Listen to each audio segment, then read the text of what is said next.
Aujourd'hui, on célèbre la fête de Saint Thomas, Thomas apôtre.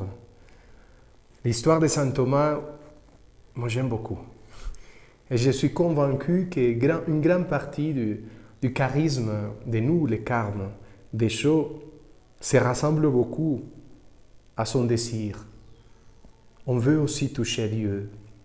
Avec l'expérience de la foi et de la rencontre, de la prière, de l'oraison, on veut voir Dieu. On veut être proche de lui, la proximité avec lui, le fait de regarder, écouter Dieu dans l'intimité surnaturelle de l'oraison. Moi, je suis convaincu, de plus en plus. Alors, Thomas, Évangile selon Saint Jean, chapitre 20, 24 au 29. L'un des 12, Thomas, dont le nom signifie jumeau, n'était pas avec eux quand Jésus était venu. Les autres disciples lui disaient « Nous avons vu le Seigneur ».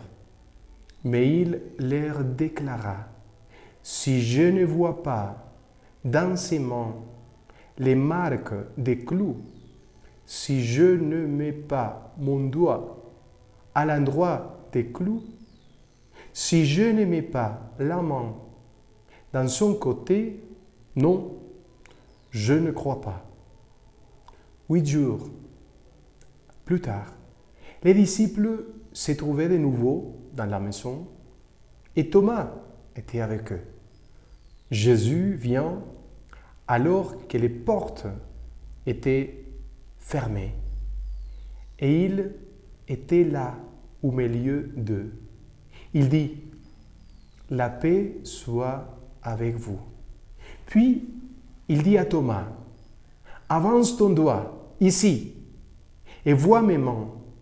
Avance ta main et mets-la dans mon côté.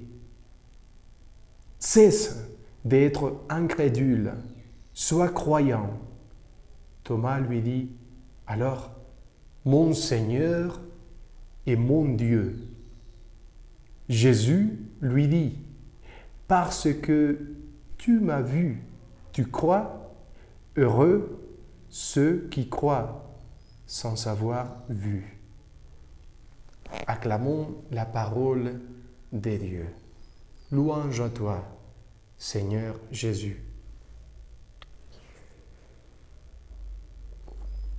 C'est vrai, il faut l'expérimenter, il faut le vivre. Il faut se rencontrer avec lui tête à tête, face à face.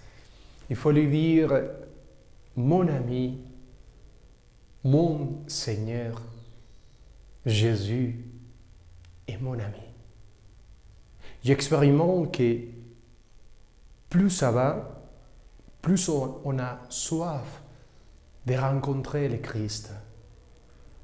Chez les carmes, depuis toujours, chez les carmélites encore plus. On fait une prière, une oraison silencieuse. C'est là qu'on appelait, Sainte Thérèse appelait oration mentale à l'époque. C'est quoi l'oraison mentale? C'est quoi l'oraison intime, silencieuse?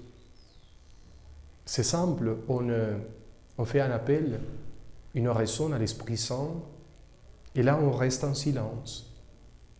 Très souvent en communauté, on est tous là, on a invoqué l'Esprit Saint, on a les Saints-Sacrements à la chapelle, on est assis, quelquefois on est à genoux, et il y a un grand silence. Par exemple, il y a un frère de ma communauté qui a été mon formateur, qui aimait à ce moment-là mettre des chants grégoriens, mettre la musique de chants grégoriens, parce que c'est une musique qui en soi-même porte l'Esprit Saint, et on écoutait les chants grégoriens, on mettait une bougie, la lumière pas très forte, et on restait en silence pendant 1 heure avec lui. Là, on a la possibilité de lui parler, de lui écouter.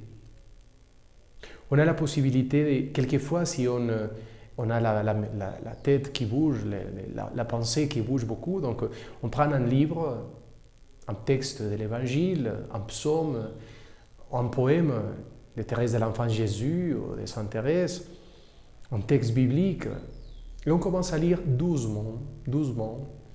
On laisse que chaque parole rentre dans le cœur et on le lit doucement, d'une manière telle que petit à petit, on rentre dans la connaissance de Dieu par propre expérience. Donc, on ne connaît pas Dieu par des concepts, par des livres, mais par propre expérience.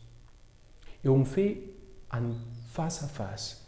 On se laisse regarder par lui, on se laisse regarder, on se laisse aimer par lui, et on l'aime en même temps, et on lui parle comme un ami qui parle avec son ami. Pour moi, ça, c'est très semblable à cela qui dit Thomas. Thomas voulait toucher, ça c'est adorable ça.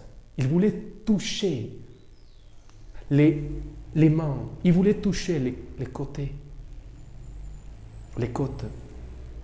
Il voulait rentrer. Le fait de toucher pour un juif, c'est vraiment faire les contacts, même physiques, avec Dieu. Et ça, c'est possible par le raison. Bien sûr, c'est une manière spirituelle, c'est même une manière surnaturelle, mais ça, c'est possible. Sainte Marie de Jésus crucifié, la petite arabe, Mariam de Bethléem, je vous invite à la connaître. Elle est impressionnante. Thérèse de l'Enfant Jésus, chez vous aussi. Élisabeth de la Trinité, chacune.